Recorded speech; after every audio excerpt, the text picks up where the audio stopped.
Ducati vient de lâcher une info qui change complètement la lecture de la saison de Francesco Bagnaia. Le double champion du monde s'est fait opérer. Pas une clavicule, pas une séquelle de chute, non.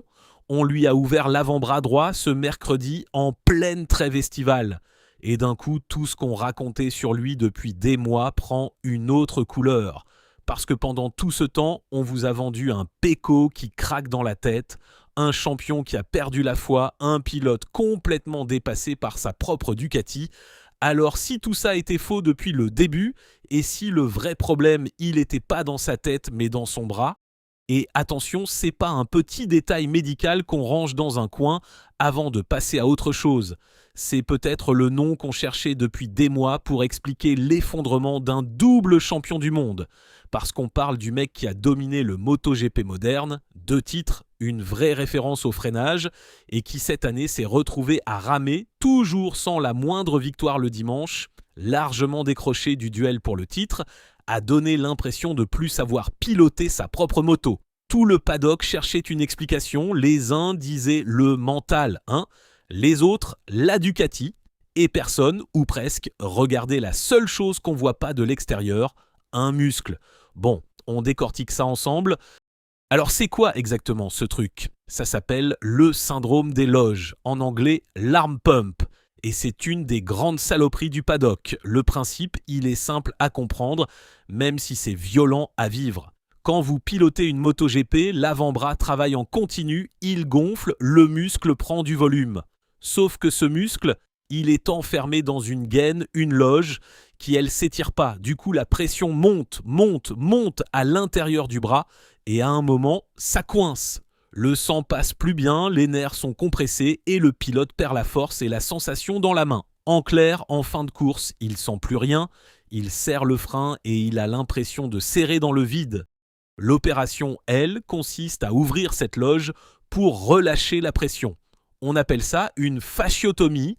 Ducati a précisé fasciotomie endoscopique de l'avant-bras droit réalisée à Modène sous la houlette du professeur Luigi Tarallo, une intervention qui s'est très bien passée sans la moindre complication. Bon, sur le papier, une bonne nouvelle, sauf que si vous vous arrêtez là, vous passez à côté de l'essentiel. Ce que ça change, concrètement, c'est énorme. Imaginez un pilote qui, sur les premiers tours, est à 100%, il attaque, il freine tard, il est là, et puis les tours défilent, le bras se gorge, la pression grimpe, et sur la deuxième moitié de course, il perd la main, littéralement. Il freine et il sait plus doser, il sent plus le point de blocage de l'avant. Alors qu'est-ce qu'il fait à votre avis ?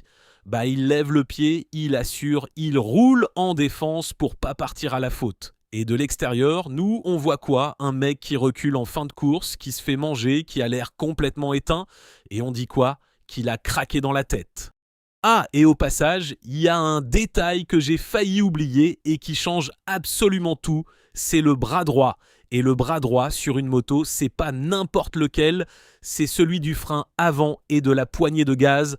Autrement dit, exactement le bras dont vous avez besoin pour freiner fort et pour doser la puissance en sortie de virage.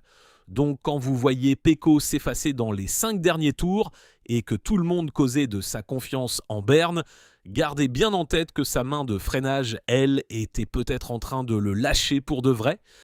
Et là, une de ses déclarations prend un sens complètement différent. Parce que pendant des mois, l'Italien a répété que le souci venait de la moto. Je vous lis ce qu'il a dit. « Ça fait 2 ans que je galère. L'ADN de la moto est le même d'une année sur l'autre et il ne me permet pas de m'exprimer pleinement. Je pilote toujours de façon très défensive, je ne peux pas faire pleinement confiance à la machine et ça m'empêche d'être rapide. » Vous l'avez entendu, il parle de la moto, de confiance, de pilotage défensif. Mais maintenant qu'on sait pour le bras, moi j'ai une question qui me trotte. Cette confiance qui manquait à l'avant, cette impression de jamais pouvoir tout lâcher, c'était vraiment que la Ducati ? Ou c'était aussi un avant-bras qui répondait plus dans les derniers tours ? Honnêtement, on n'a pas la réponse à 100%, c'est à prendre avec des pincettes. Mais la question, elle est carrément légitime. Et d'ailleurs, si vous aimez ce genre de coulisses, ce qui se joue vraiment derrière les résultats bruts, Abonnez-vous à la chaîne, c'est exactement ce qu'on creuse ici à chaque vidéo.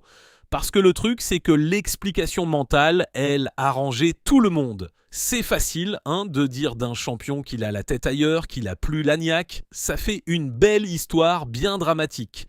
Sauf que personne, à ce moment-là, avait la pièce qui manquait. Et cette pièce, elle n'était pas dans un box, elle était sur une table d'opération à Modène.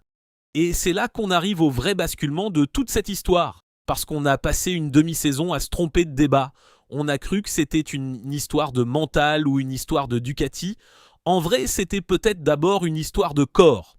Un champion qui savait toujours très bien piloter, mais qui avait un bras qui le lâchait sur la fin et qui a compensé comme il pouvait en roulant en dessous de son niveau juste pour tenir jusqu'au drapeau. Et ça pose une question bien plus large. Combien de fois dans ce sport, on a expliqué le coup de moins bien d'un grand pilote par sa tête, par son âge, par sa motivation, alors que le corps hurlait un truc que personne n'écoutait?